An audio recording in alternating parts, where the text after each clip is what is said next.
ओम शांति। आइए सुनते हैं प्यारे बाप दादा की 28 जुलाई 2023 की साकार मुरली के मधुर महावाक्य। मीठे बच्चे, पावन बनने के लिए अपने स्वधर्म में रहो और अशरीरी बन एक बाप को याद करो। प्रश्न: किस विधि से नए स्टूडेंट्स पर ज्ञान का रंग लग सकता है? उत्तर: उन्हें पहले पहले 7 रोज की भट्ठी में बिठाओ। कायदा है, जब कोई भी आता है तो उनसे फॉर्म भराओ। पहले 7 रोज भट्टी में पड़े तब पूरा रंग लगे। तुम भ्रमरियाँ ज्ञान की भूं भूं कर आप समान बनाती हो। तुम जानती हो अभी देवता धर्म की सैपलिंग लग रही है। जो इस घराने की आत्माएं होंगी वह महारोगी से निरोगी बनने के पुरुषार्थ में लग जाएंगी। गीत बजा है। महफिल में जल उठी क्षमा परवानों के लिए, प्रीत बनी है दुनिया में मर जाने के लिए। ओम शांति। बच्चों को ओम शांति का अर्थ तो समझाया हुआ है। ओम अर्थात अहम। अहम कौन? आत्मा और मेरा शरीर, कर्म, इंद्रियां। आत्मा का स्वधर्म है ही साइलेंस। आत्मा किसकी संतान है? कहेंगे परम पिता परमात्मा की। वह भी साइलेंस है। आत्माएं साइलेंस वर्ल्ड शांति धाम में रहती हैं, फिर पाट बजाने टाकी वर्ल्ड में आती हैं। अब बेहद का बाप कहते हैं, हे बच्चे, अपने स्वधर्म में रहो, अशरीरी होकर बैठो, बाप को याद करो। उसको क्षमा भी कहते हैं। अब यह महफिल पतित मनुष्यों की। इस समय यह पतित दुनिया है। मनुष्य मात्र पतित हैं। समझाया गया है, सतयुग में भारत पावन था। गृहस्थ धर्म कहा जाता है, जिसको सुखधाम कहते हैं। भारत पावन था, अभी पतित है, दुख धाम है। यह चक्र फिरता रहता है। अब यह है कल्याणकारी संगम युग, जबकि पतित मनुष्य सृष्टि पर बाप को आना पड़ता है। पतित मनुष्य सृष्टि को पावन बनाने पुरानी दुनिया से नई दुनिया बाप रचता ही बनाते हैं, जिसको परम पिता परमात्मा कहा जाता है। सब भक्तों का भगवान एक है। तो बाप कहते हैं, मुझे भी पतित दुनिया, पतित शरीर में आना पड़ता है। परम धाम से एक ही बार आता हूँ, भारत को पावन देवी राज्य बनाने। इस वर्ल्ड की हिस्ट्री जाग्राफी को कोई नहीं जानते, क्योंकि सब नास्तिक हैं। एक भी आस्तिक मनुष्य नहीं।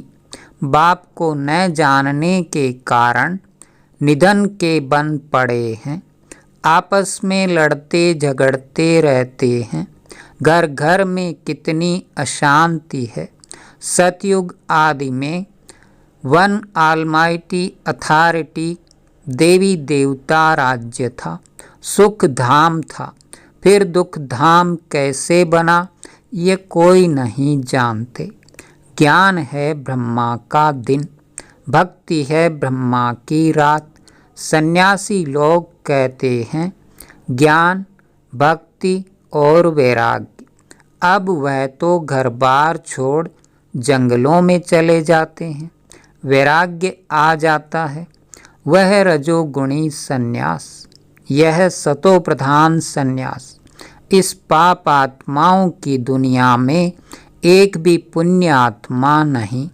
तो यह खेल सारा भारत पर है। भारत सोने की चिड़िया था। भारत में सोना और हीरे बहुत अथाह थे। सोने के महल बनते थे और हीरे जवाहरों की जड़त होती थी। अभी तो भारत कौड़ी जैसा बना हुआ है, फिर उनको हीरे जैसा बाप ही बनाते हैं। तुम जानते हो, हम मनुष्य से देवता बन रहे हैं। अभी वह बाप पतितों की महफिल में आए हैं। मनुष्य समझते हैं पतित पावनी गंगा है, स्नान करने जाते हैं, फिर भी कोई पाप आत्मा से पुण्य आत्मा नहीं बनते। फिर साल बाई साल जाकर गंगा स्नान करते हैं। इस समय कोई भी पावन नहीं है। जब तक पावन बनाने वाला बाप न आए तब तक पावन बन न सके। पावन बनाते हैं गीता का भगवान। वह भगवान तो सभी आत्माओं का बाप एक ही है। ऐसे नहीं कि सब भक्त भगवान हैं, वह सर्वव्यापी भगवान है। यह तो भगवान की ग्लानि करते हैं। इसलिए यदा यदा ही यह भारत के लिए ही गाया हुआ है। जो बाप आकर भारत को हीरे जैसा बनाते हैं, उनकी कितनी निंदा करते हैं। ऋषि मुनि फिर कहते आए, रचता और रचना बेअंत है, अथवा नेति नेति है, हम नहीं जानते। और आजकल के मनुष्य फिर कह देते सर्वव्यापी है। बाप कहते हैं, ऐसे जब बन जाते हैं तब मैं आकर पाप आत्मा से पुण्य आत्मा देवता बनाता हूँ। सबका सद्गति दाता है ही एक। वही आकर पतित से पावन बनाए लायक बनाते हैं। बच्चों को वर्षा देते हैं। लौकिक बाप से मिला है अल्पकाल का वर्षा। बेहद का बाप कहते हैं, मैं तुमको 21 जन्मों के लिए वर्षा देता हूँ, पवित्रता, शांति और सुख का, जो लौकिक बाप दे न सके।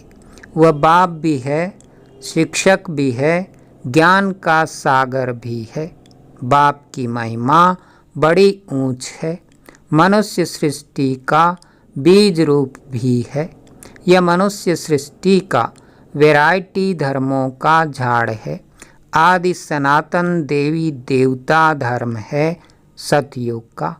उनसे फिर और धर्म इमर्ज होते हैं। अभी तुम ब्राह्मण धर्म के बने हो, इनसे पहले शूद्र धर्म के थे। अभी ब्राह्मण से फिर 100 देवता, फिर 100 क्षत्रिय बनेंगे। ये 84 का चक्र लगाना पड़ता है। सतयुग में भी पहले पहले तुम आएंगे।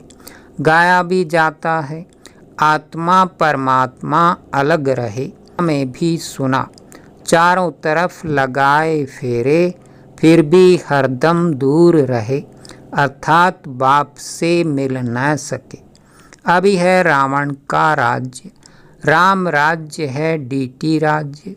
मनुष्य तो समझते हैं स्वर्ग नरक यहाँ ही है, परंतु ऐसे हो नहीं सकता। मनुष्य मरता है तो कहते हैं स्वर्गवासी हुआ, तो जरूर नरक में था, तो जरूर पुनर्जन्म नरक में ही लेना पड़े। मनुष्यों की तो अनेक मतें हैं, एक न मिले दूसरे से। अनेक प्रकार की द्वैत मतें हैं। आधा कल्प भारत में होती है देवी मत, अब है आसुरी मत। भारतवासी जिस भगवान को याद करते हैं, उस पारलौकिक बाप को तो जानना चाहिए ना। अभी भारत कौड़ी मिसल है, उनको हीरे जैसा बनाना है। गांधी अथवा नेहरू भी चाहते थे भारत में वर्ल्ड ऑलमाइटी अथॉरिटी राम राज्य हो, समझते हैं कोई समय भारत में था, अभी नहीं है, इसलिए राम राज्य की कोशिश करते हैं, परंतु यह कोई मनुष्य के हाथ में नहीं है। तुम हो ब्राह्मण, प्रजापिता ब्रह्मा की संतान, निराकार आत्माएं हैं, परम पिता परमात्मा की संतान। वर्षा है ब्रह्मा कुमार कुमारियों को, ब्रह्मा को भी वर्षा शिव बाबा से मिलता है। यह भी भाई हो गया। बच्चे सब हैं भाई भाई, तो जरूर एक बाप हैं सब आत्माओं का। अभी तुम ब्रह्मा की मुखवंशावली ब्राह्मण आपस में भाई बहन ठहरे। तुमको वर्षा मिलता है दादे से, दादे के वर्षे पर सभी आत्माओं का हक है, चाहे स्त्री चाहे पुरुष के चोले में हो। लौकिक दादे का वर्षा सिर्फ बच्चों को मिलता है, यह तो बेहद का बाप है ना।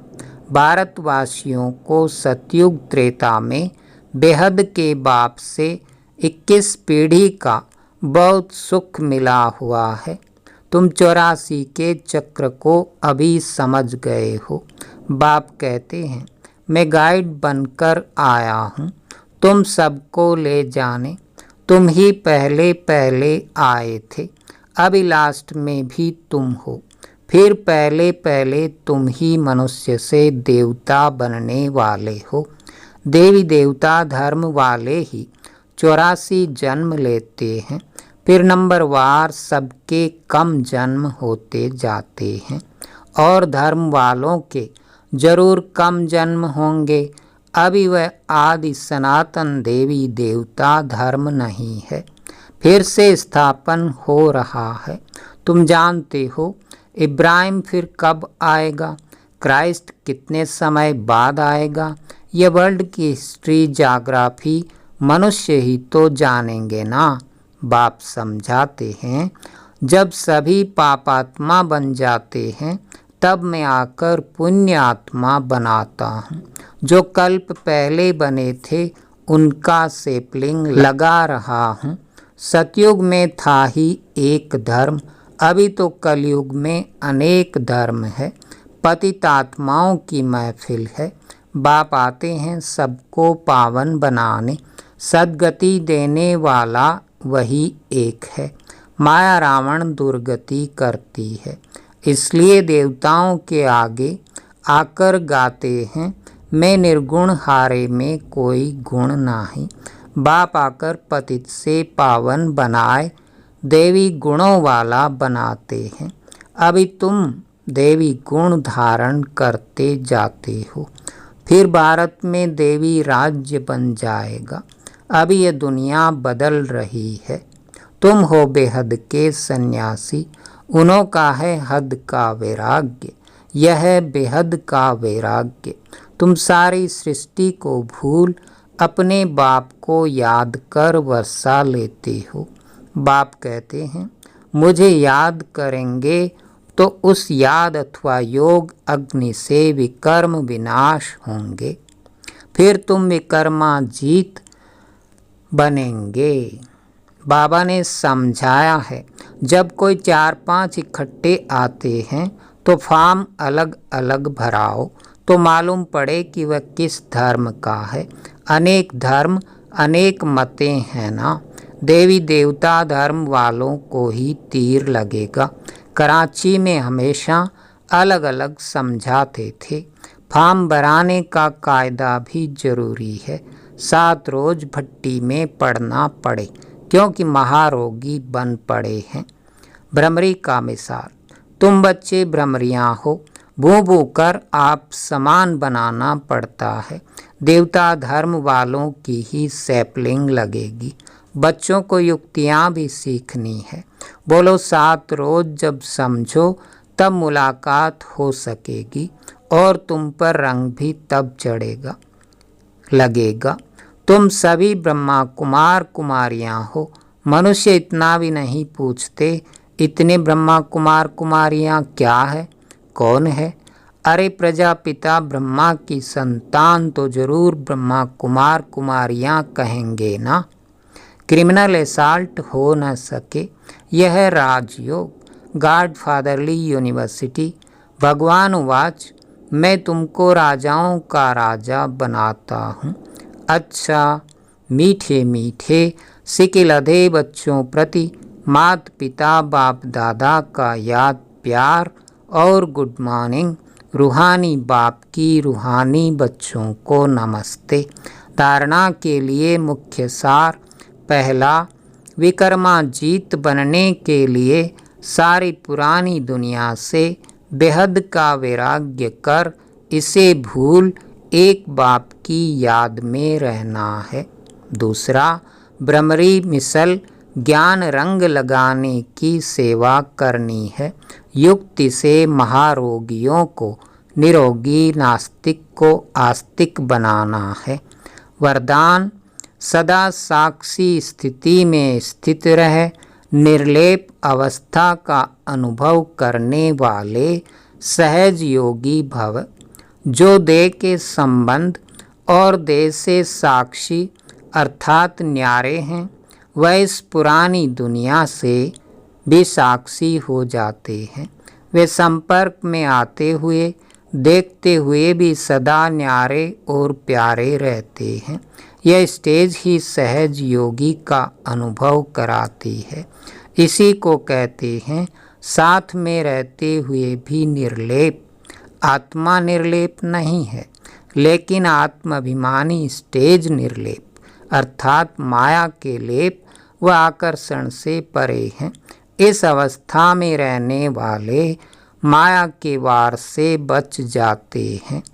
स्लोगन, शुभ भावना और शुभ कामना द्वारा सूक्ष्म सेवा करने वाले ही महान आत्मा है। मातेश्वरी जी के महावाक्य, परमात्मा एक है, बाकी सर्व मनुष्य आत्माएं हैं। अब यह तो सारी दुनिया जानती है कि परमात्मा एक है, वो सर्वशक्तिवान है, जानी जानन हार है। ऐसे तो सारी दुनिया खुद भी कहती है हम परमात्मा की संतान हैं, परमात्मा एक है। भल कोई धर्म वाला हो वो भी परमात्मा को ही मानते हैं, वो भी अपने को परमात्मा द्वारा भेजा हुआ संदेशवाहक समझते हैं। ऐसे ही संदेश लेकर अपने अपने धर्म की स्थापना करते हैं।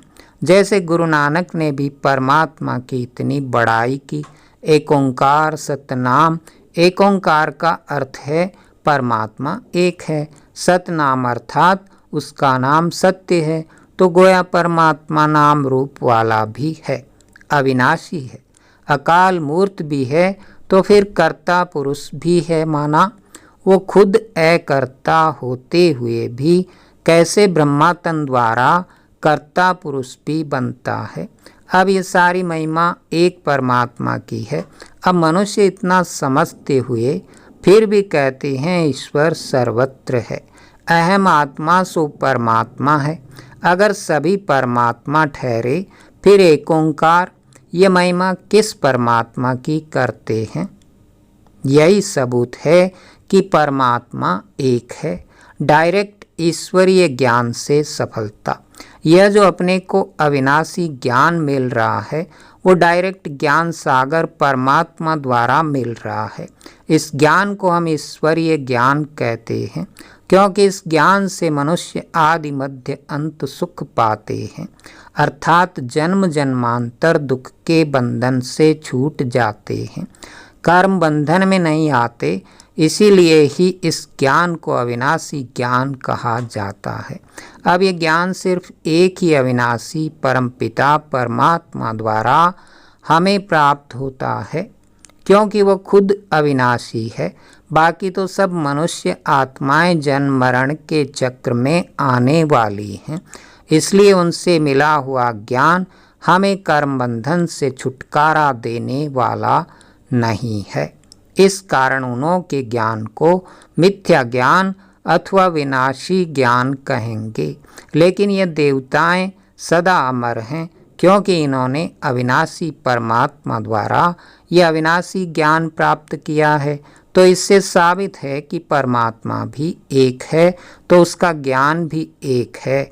इस ज्ञान में दो मुख्य बातें बुद्धि में रखनी है। एक तो इसमें विकारी कलयुगी संग दोष से दूर होना है, और दूसरी बात कि मलेच्छ खान पान आदि की परहेज रखनी है। इस परहेज रखने से ही जीवन सफल होती है। अच्छा, ओम शांति।